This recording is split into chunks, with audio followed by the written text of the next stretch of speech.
Welcome to Popternative, where we dive into topical discussions from the worlds of pop culture, social media, and sports. Here is your host, Peter Remoliotis, aka PD Beats. Hello and welcome to Popternative. This is the podcast and talk show where we have digital discussions, the worlds of TV, film, news, music, pop culture, everything really, depending on the guest, we talk about it all. As always, I'm your host, Remoliotis. On social media, you know me as PD Beats. We're talking about an upcoming horror movie called Dreamcatcher, starring a lot of really cool people, including my guest today. We were with Travis Burns. Travis, welcome to Popternative, man. Woo! Thank you so much for having me. I mean, we talked about it a little bit before we started. I mean, this is a horror movie, ensemble cast, a lot of really cool, amazing people in this with you. Horror movie at a underground music festival. Yeah. I mean, what can go wrong, right? I can tell you are so excited for it, and I'm loving every minute of it. Well, no, it's one of those What could things. go wrong? Everything goes wrong. Well, it's one of those things, too, where, you know, I grew up, like when I was younger, working in the concert promotion days, so it kind of hits home a little bit. So was I. Yeah, exactly. So when you're kind of offered like an opportunity to be part of a film like this, I mean, what's going through your mind, Travis? Well, originally, I used to do like DJing on my computer, so I thought I was the best. I wasn't. I wasn't that good, but like straight away, I'm like, oh my God, it's coming to life. I can actually like dig deep and get into this, but turns out DJing is really, really hard.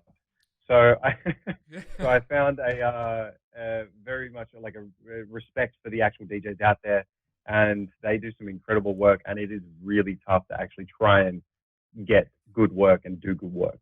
Absolutely. For a lot of people that are watching this movie, there's a lot going on. It's a horror movie. There's a killer on the loose, you know. But the thing that's interesting about this is if you look at all the characters, especially your character, Travis, there's a lot of complex roller coaster of emotion kind of characters that have a lot kind of going on. How do you prepare for a role like this where it is a character who's at times misunderstood and kind of has a lot going on where we can't read you right away? Yeah, so when I read the script and read the role for Dylan and then they offered it to me, I'm like, wow, okay, awesome, but I have a lot of work to do. Yep. So basically what I did, I went straight to my acting coach and spent hours and hours, and I'm like, first thing I got to figure out is how did Dylan get to this point at the beginning of the film? And we sat down, we jotted so many notes and basically made up a backstory for him. Yeah. And then it was kind of weird because I made up this backstory and it was all about basically loving the craft, creating music and just enjoying that. And it's not about business. Whereas the beginning of it, he's at the point where it's all about business. It's not even about the music anymore. And while I was doing that, I found a documentary on Netflix. And it was about Avicii. And he essentially had a very similar life to what my backstory was. And it kind of really hit home for me because I'm just like, he was all about the music. Yeah. And then it became all about, I can't think of what the documentary is called, but if you ever come across it, watch it. It's kind of like a bit of a shock. And then it moves into all about the business. And you could see him throughout the documentary of like, I don't want to do these shows anymore. I need to stop. And anyway, basically, I made up all that, and it was kind of a shock. And then by the time of the movie the movie started, it was kind of like to put all that into place and what I planned for, make it happen, without giving too much away. No, for sure. The horror movie genre is just a genre that never stops kind of amazing me. Where we are at right now with horror movies, Travis, is just unbelievable because not only are the kind of traditional scarers of, you know, the jump scares and the gore, which we all love, still there, but there's different ways that audiences can get scared now. Like, people are scary. Characters are scary, right? What do you kind of think about the current landscape of horror films, and what has your experience been with Dreamcatcher and being involved with this genre a little bit?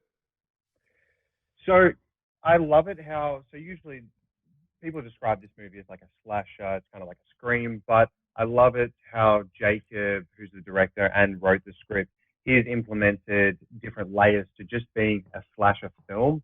So he's added the very in-depth layered characters, and he's also added obviously the EDM, which is very strange. Yeah. But also like horror movies, jump scares in the old days, it's very reliant on music and FX and stuff like that. So for me watching it, that music starts to increase, and then drops down. I'm like, here, jump scare, here it comes. But these days, there's so many good actors out there and actresses that you don't even need the music anymore. They're just so scary and so intense, and you get scared, and then it's like, oh wait, I was waiting for the music and this and that, and it's taken everything to the next level. But this movie, of course, has the slashing and oh my god, he's dead and everything. It has that, and it's important. We need that in a horror movie. But what this also has is dialogue and situations where characters like yourself, Dylan, just say weird things that are like, wait, like, why are you saying this? Or like, why is this person doing this, right? Like mind games a little bit, which I really enjoyed about the film as well. Yeah. So that gives, that also, I don't know exactly what you're referencing to, but that also gives a sense of, the audience following a single path, and then we say something and they're like, wait, hold a minute, maybe it's this way, thinking like, who did it? Well, just your interactions with Pierce, Nikki Costa's character at the beginning of the movie, is just at the very beginning. Yeah, like, what are you doing? Like, what is your game? Hey, I'm spiritual, man. Obviously, the Dreamcatcher and this, and then I think I talked about. It's funny, because I dug deep into that, and I'm pretty sure I say something about Ojibwe, which is an old ancient tribe. And it took me a couple of hours. I can't even think of the, let me try and find it real quick. I looked up, it's actually a proper language. Yep. And I looked up and did my research of trying to find, I can't find it. But, Nimishume is Anishinaabe, and it was an actual line or language from Ojibwe, and it means, I think it was like, I'm your grandfather, or you were with your grandfather, or something grandfather. And I guess, that's very weird, but that's what I love about it. Jacob wrote some really amazing stuff that's not very cliche, I guess. And, I enjoyed it, and I had to take a step back, understand what I'm saying, because like, not many people know what Ojibwe is, obviously. And it gives me a sense of like, I have to do my research to figure out what this is as well. Absolutely. Now you're an actor, but you're a storyteller. That's what I call you, like people like yourself. Yeah, cool. That's what you do. You're a storyteller. Absolutely. You're a storyteller from Australia. Yes, sir. And it's interesting as because... he says it in an American accent. Actually, I'm Canadian, so I fooled you. Oh, no, me. Oh, yeah.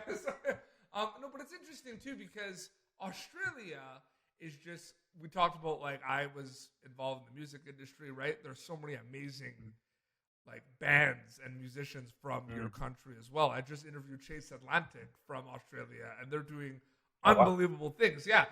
What is it about, like, talk a little bit about, like, not only the acting, because like, there's a lot of acting, a lot of soap operas, Neighbours was huge and everything, but just the arts in Australia. There's a lot of really cool things happening from your country, Travis. Yeah, so there's arts out in Perth, which is on the western side, Western Australia. Yeah. I haven't been home in like 3 years. I'm forgetting it. I should never forget it. And then there's a ton of theaters there. Like I remember going to theaters every second week in Melbourne. I'm from Melbourne. And then Sydney has a lot of arts as well. And I never got myself into theater. I don't know, it kind of, in a sense, terrifies me to be up on stage in front of all these people.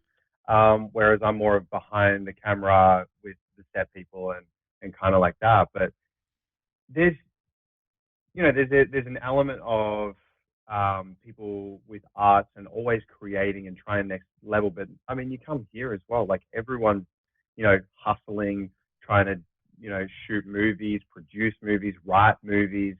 And I guess, in a sense, we're all storytellers, just in a different country. No, absolutely. I'm into a lot of the heavy music, the metalcore. That's my. I'm fine with that. But one of my favorite bands of that genre is from Australia. It's Parkway Drive, Legends. Right. Okay, there you go. They're legends. Do you know who they are? I'm not too familiar with. I'm just trying to think of a song. I've heard of them. They're one of the biggest bands of like the metalcore genre, and they're from Australia. There's also bands like North Lane, who are really cool as well. Yeah. I believe there's In Heart's Wake. There's tons. It's a thing, man. It's weird. It's like I grew up with all that. And that metalcore breakdown, screaming music was big. Like proper scream, heavy metal stuff. Yes, heavy metal, absolutely. Yeah. But at one point, we were seeing that there was just some unreal bands, like a crop of bands from Australia that were doing that genre, which is really cool to see. Well, what they also did on the other end of the scale, EDM. So there was a particular thing when I was around, I think like 18, 19, as drinking age is legal at 18 in Australia, so you can go out to clubs. And I remember first going out with one of my buddies, and we came across this like sound of like EDM sound, and we're like, "What is this?" And basically, it was genred underground, Melbourne underground, and it was just like this really heavy bass. And I fell in love with it. I still listen to it now, and it was just like a genre that kind of we Melbourne people made it ourselves and just created this trance, I guess, EDM sound. And I'm pretty sure it's going global now. But yeah, a lot of great things. That was a perfect segue to my last question about Dreamcatcher. So you brought it back to EDM. That was great. You knew how to do it. Obviously, you're hoping people enjoy it. You're hoping people get a bit scared. Sure. Diving into it a little bit deeper, what do you hope people get out of Dreamcatcher when they watch it, Travis? Well, there's probably two things. Me being personal, like I hope from Dylan, he's a very troubled person going into it.